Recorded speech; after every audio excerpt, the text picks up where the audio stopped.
There are 4 black and white pictures. In the top right quadrant, a worker walks right to left through a gate. He disappears here. In a flash of light at 11:16 p.m. The tape continued to run normally until almost 2 hours later. Then the victim reappears in a second flash of light, now in a fetal position. Then moments later, now crouching, he vomits, and seconds later, staggers right to left, out of frame.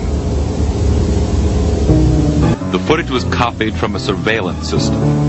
He reports that soon after the incident, the victim abruptly quit his job and moved away. Yvonne Smith is a well-known hypnotherapist and UFO researcher. She chairs a support group that counsels abductees. The stories her patients tell bear a striking similarity to the incident on the tape, particularly the victim's disorientation. I work with many people that they suffer from post-traumatic stress disorder. Something happened to them, externally happened to them, that they don't maybe quite remember, but they know they became ill. They know that, you know, they came back and it was 1 o'clock in the morning, and what happened? I just opened the gate and it was 11:15, and then next thing I remember, it's 1 o'clock in the morning and I'm sick to my stomach. What happens during the missing time? Abductees claim they've been rendered immobile, transported to a craft, confronted by alien creatures, and taken to an operating room where the real terror begins. Sperm is taken, ova is taken. I mean, there's a variety of experiments or examinations that take place during the course of an abduction. If during the course of what's happening to them, if they are being given medication, it's no wonder these people are ill. Is this tape the first photographic evidence of the abduction phenomenon? This is what we've been waiting for, something that we could get our hands on and say, well, look, we got the time here. There's a flashlight, the power surge, look at this whole thing. Everything went out, you know, and then the guy comes back, it's 2 hours later. Hey, he had 2 hours of missing time. That's not unusual. We have cases upon cases like this. And then here we have it on tape. When they brought me into the craft, they would take me down a long hallway. They would place me on a flat table. Of course, I was paralyzed and had to be because I was kicking and screaming. I didn't want to be there.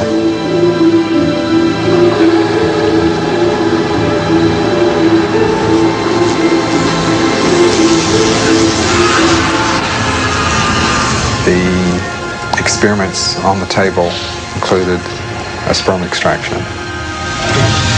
The sperm extraction procedure is the most traumatic and has caused me the most problems, in that they actually force me to crossbreed with what seems to be a female being.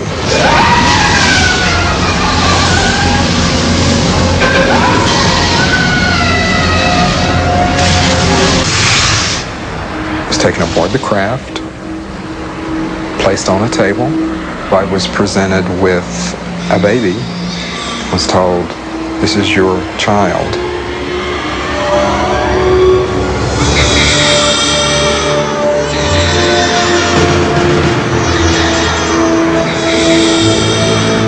And there were 9 other children standing along the wall. They all looked at me, and I could see, yes, they were mine. Hard? Try not to damage it.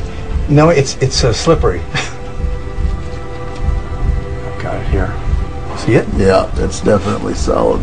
Dr. Matriciano was surprised to find that Jeff's tissue has attached itself to the object. It looked like it was encapsulated in organic material that was actually attached to Jeff's body. So there was a little bit of a tugging to get it out there. That's it. Yep. We got it. I was really surprised that something of that size was generating a signal outside of my body. So it's in the serum. Okay. I'm just curious to see what happens, like many are, now that it's out, what changes? Yeah, the next step with this will be to get it to the lab to begin running our tests on it. It almost looks like a tiny meteorite. The team conducts tests to determine if it still emits an unusual radio frequency as it did before. Tell me about the radio frequency test. The radio frequency actually canceled and stopped.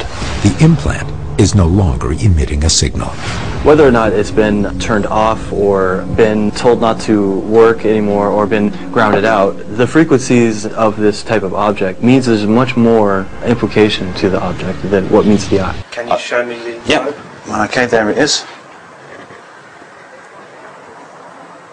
So that looks to me like a large tic-tac or pill under your skin.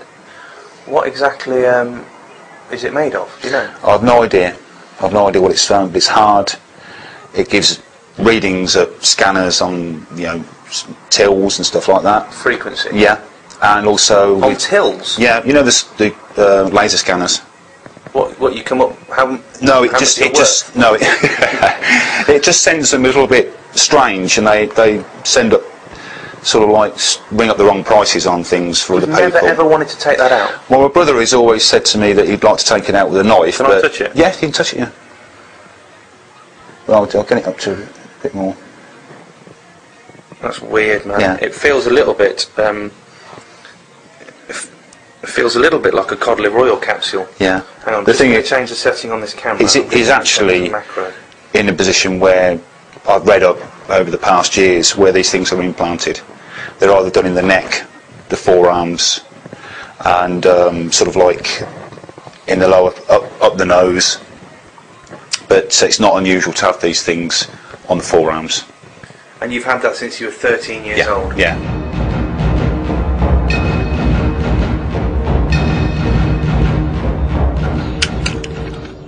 To release the bears, wildlife officials first tranquilize them. The bears are weighed. 185. Blood samples are taken. We're taking blood and tissue samples with them now that'll go into a DNA database that helps Fish and Wildlife keep track of bear genetics and population densities. Yep. 51.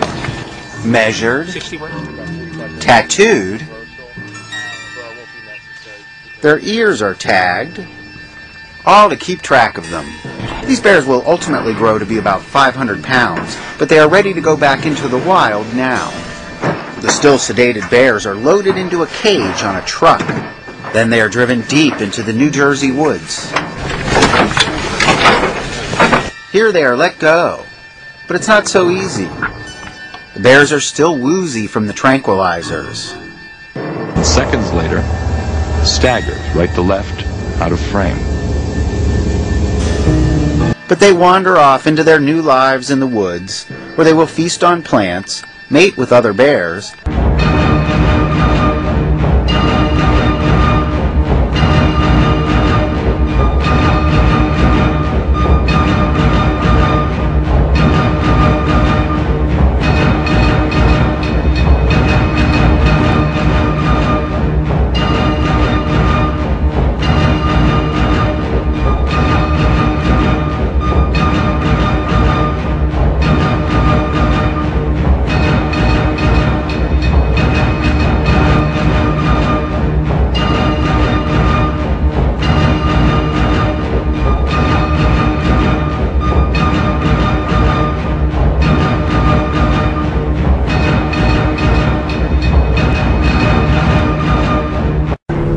The pilots aboard Alaska Airlines Flight 53 witnessed enormous, bright, disc-like objects tracking their aeroplane.